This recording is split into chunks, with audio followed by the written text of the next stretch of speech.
Orkut নামটা শুনলেই কেমন একটা নস্টালজিয়া কাজ করে তাই না?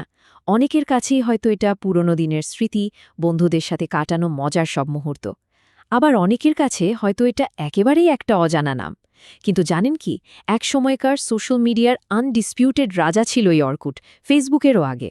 তাহলে প্রশ্ন হলো, সেই রাজা কেন হারিয়ে গেল? চলুন আজ সেই রহস্যটাই খুঁজে বের করি। আচ্ছা, গল্পটা আমরা শুরু করব একদম শেষ থেকে। ভাবুন একবার, ৩০শে সেপ্টেম্বর ২০১৪ এই দিনে গুগল সুইচ অফ করে দিল এমন একটা প্ল্যাটফর্মের যেখানে কোটি কোটি মানুষের স্মৃতি, বন্ধুত্ব আর জীবনের একটা বড় অংশ জড়িয়েছিল। আর এটা কিন্তু শুধু একটা ওয়েবসাইট ছিল না, বিশেষ করে ব্রাজিল বা ভারতের মতো দেশে তো এটা একটা কালচারাল ফেনোমেনন হয়ে দাঁড়িয়েছিল। অবিশ্বাস্য হলেও সত্যি, একটা সময়ে এটা তার মূল কোম্পানি গুগলের চেয়েও বেশি জনপ্রিয় ছিল। তো প্রশ্নটা হলো, এত বড় একটা জায়ান্ট সোশ্যাল মিডিয়ার রাজা এভাবে মুখ থুবড়ে পড়ল কেন? এত এত নিবেদিত প্রাণ ইউজার থাকা সত্ত্বেও একটা প্ল্যাটফর্ম কিভাবে ইতিহাসের পাতা থেকে প্রায় মুছে যেতে পারে? চলুন এই রহস্যের গভীরে ঢোকা যাক। তো অর্কুটের পতনটা ঠিকভাবে বুঝতে হলে আমাদের আগে স্বর্ণযুগটা দেখতে হবে।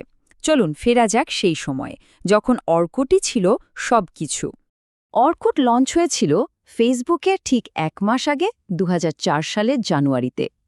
আর কি অবিশ্বাস্য গতিতে এর উত্থান! দেখতে দেখতে এটা একটা কালচারাল আইকন হয়ে গেল। কিন্তু যত দ্রুত এর উত্থান হয়েছিল, পতনটা ছিল তার থেকেও বেশি নাটকীয় আর দ্রুত।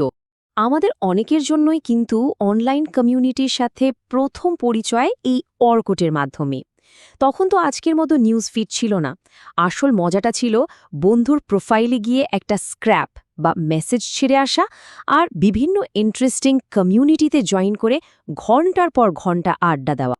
আর এর ইউজার বেস শুনলে অবাক হতে হয়। একেবারে শীর্ষে থাকার সময় অর্কুটের অ্যাক্টিভ ইউজার ছিল ৩০ কোটি।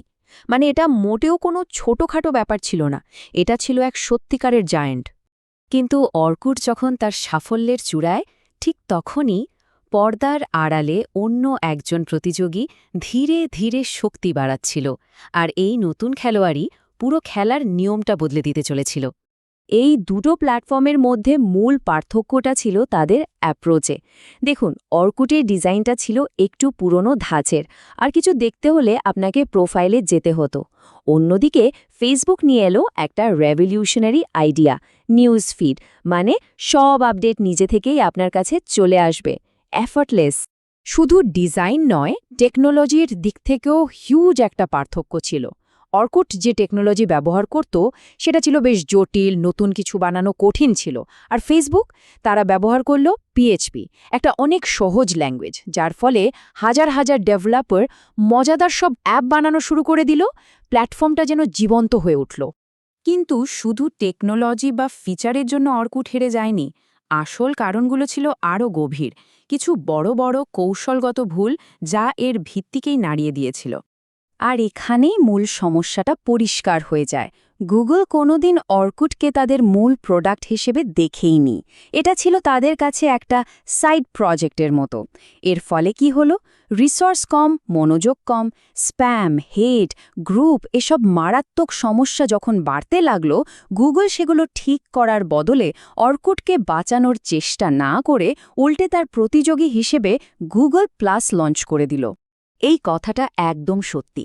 জেমস গ্রিন যেমনটা বলেছেন, একটা সোশ্যাল মিডিয়া সাইট যতই জনপ্রিয় হোক, ম্যানেজমেন্টের পুরো মনোযোগ না পেলে প্রতিযোগিতায় পিছিয়ে পড়বেই। অর্কুটের ক্ষেত্রে ঠিক এটাই হয়েছিল।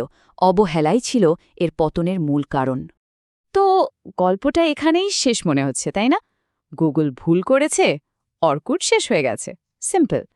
কিন্তু দাঁড়ান, গল্পের আসল টুইস্টটা তো এখনো বাকি। আর এই টুইস্টটা বেরিয়ে এসেছে ডেটা অ্যানালিসিস থেকে। রিসার্চাররা একটা ইন্টারেস্টিং কনসেপ্ট ব্যবহার করেন, যার নাম সোশ্যাল রেজিলিয়েন্স বা সামাজিক স্থিতিস্থাপকতা। এর মানে কি? এর মানে হলো একটা নেটওয়ার্কের কমিউনিটি কতটা মজবুত। মানে কয়েকজন ইউজার চলে গেলেও পুরো নেটওয়ার্কটা ভেঙে পড়বে কি? ব্যাপারটা অনেকটা ডমিনো এফেক্টের মতো।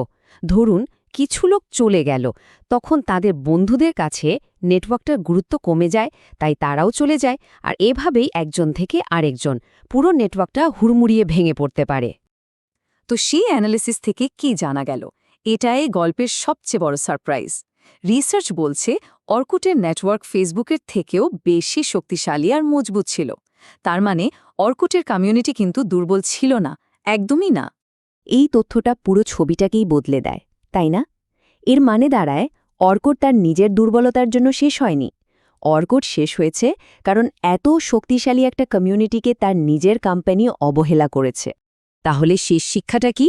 শিক্ষাটা হলো শুধু একটা স্ট্রং কমিউনিটি থাকাই যথেষ্ট নয়।